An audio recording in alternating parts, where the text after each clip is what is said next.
పశ్చిమ గోదావరి జిల్లా నర్సాపురం పట్టణంలోని స్థానిక అంబేద్కర్ సెంటర్లో సిపిఎం ఆధ్వర్యంలో సిపిఎం పార్టీ రాష్ట్ర కార్యదర్శి శ్రీనివాసరావుపై ఉండి ఎమ్మెల్యే రఘురామకృష్ణరాజు చేసిన అనుచిత వ్యాఖ్యలను ఉపసంహరించుకోవాలంటూ నిరసన కార్యక్రమం నిర్వహించారు.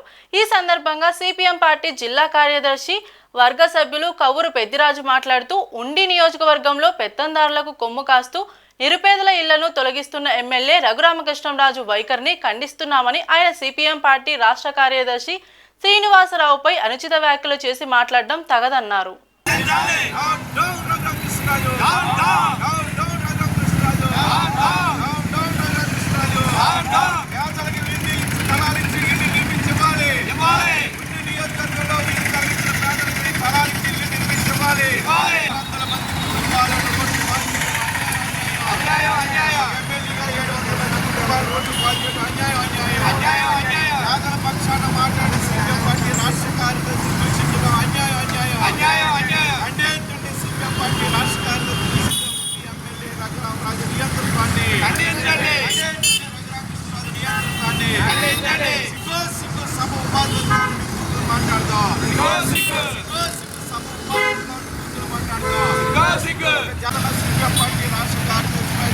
రఘురామకృష్ణరాజు అన్ని అనిశ్చిత వ్యాఖ్యలను రఘురామకృష్ణరాజు అనిశ్చిత వ్యాఖ్యలను చేస్తున్న నాయకులపై రఘురామకృష్ణరాజు అనిశ్చిత వ్యాఖ్యలను సిగ్గు ఉండి మండలంలో ఇళ్ల స్థలాలు కూల్చివేయటం 700 మంది పేదల ఇల్లు కూల్చివేయటం 700 మంది నిరుపేదల కూల్చివేయటం భూస్వాములకు కొమ్ము కాయటం భూస్వాములకి పెద్దందారికి కొమ్ము కాస్తూ పేదల ఇల్లు కూల్చివేయటం భూస్వాములకి పెద్దందారికి కొమ్ము కాస్తూ పేదల ఇల్లు కూల్చేయటం సభాపతి ఉండి ఎమ్మెల్యే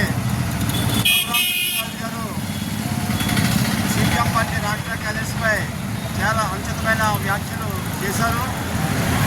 ఆయన ఉపసభాపతిగా గౌరవమైన స్థానంలో ఉండి ఉండి నియోజకవర్గంలో పేదలకు రక్షణ పోయి అక్కడ పేదల ఇల్లు నిర్దాక్షిణ్యంగా అంటే కాలువల పక్కనే రోడ్డు పక్కనే ప్రభుత్వ స్థలాల్లో నివాసం ఉన్న అనేక సంవత్సరాలుగా అంటే 40-50 సంవత్సరాల నుంచి నివాసం ఉంటున్న పేదల ఇల్ని అతి దారుణంగా తొలగిస్తూ మరి వారికి అండగా వచ్చిన సిపిఎం పార్టీ రాష్ట్ర కార్యదర్శిపై మరి రకమైన అనుచిత వ్యాఖ్యలు చేయటం చాలా బాధాకరమైన విషయం. ఎందుకంటే ఈరోజు సిపిఎం పార్టీ ఈ రాష్ట్రంలో ప్రజలు ఎదుర్కొన్న సమస్యలపై మరి నికరంగా నిక్కచ్చిగా చాలా నీతి నిజాయితీతోటి పనిచేస్తున్న సంగతి అందరికీ తెలుసు.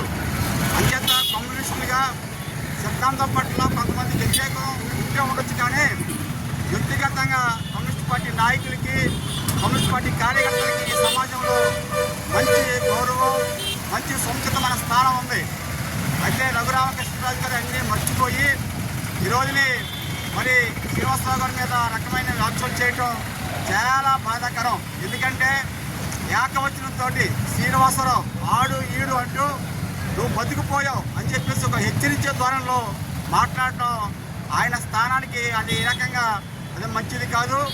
ఈరోజు కమ్యూనిస్టులు బెదిరిస్తే బెదిరిపోయే పరిస్థితి కాదు. ఎందుకంటే అనేక పోరాటాల్లో ఉద్యమాల్లో మేము లాఠీలకి తోటాలకి ఎదురొడ్డి నిలబడేవాళ్ళం. న్యాయం కోసం నీతి కోసం నిజాయితీ కోసం ప్రాణాలను కూడా తృణపాయంగా అర్పించడానికి కమ్యూనిస్టులు సిద్ధంగా ఉంటారు. ఈ విషయం ఈ రఘురామకృష్ణరాజు తెలియదు అని చెప్పేసి అడుగుతూ ఉన్నాం. అంచేత రఘురామకృష్ణరాజు మేము హెచ్చరిస్తూ ఉన్నాం. ఇలాంటి వాళ్ళు భయపెడితే భయపోయే పార్టీ కాదు, భయపెడితే భయపడే నాయకులు కమ్యూనిస్ట్ పార్టీలు లేరు. అంచేత అటువంటి వ్యాఖ్యలు మీరు మానుకోవాలని చెప్పేసి మేము కోరుతూ ఉన్నాం. ఈరోజు రెవెన్యూ వాళ్ళు కంగారు పడి ఒక ఇల్లు తొలగించడానికి చర్యలు చేపడితే నువ్వు ఒక ప్రధాన నాయకుడిగా నువ్వు ఒక శాసనసభ శాసనసభ్యులుగా ఆ పేదల ఇల్లు అడ్డుకోవడానికి ప్రయత్నం చేయాలి తప్ప మరి మీరే దగ్గరుండి మీ ప్రోత్సాహాలతో ఇల్లు తొలగించడం అది మీకు ఏ రకంగా అది భావ్యం కాదు.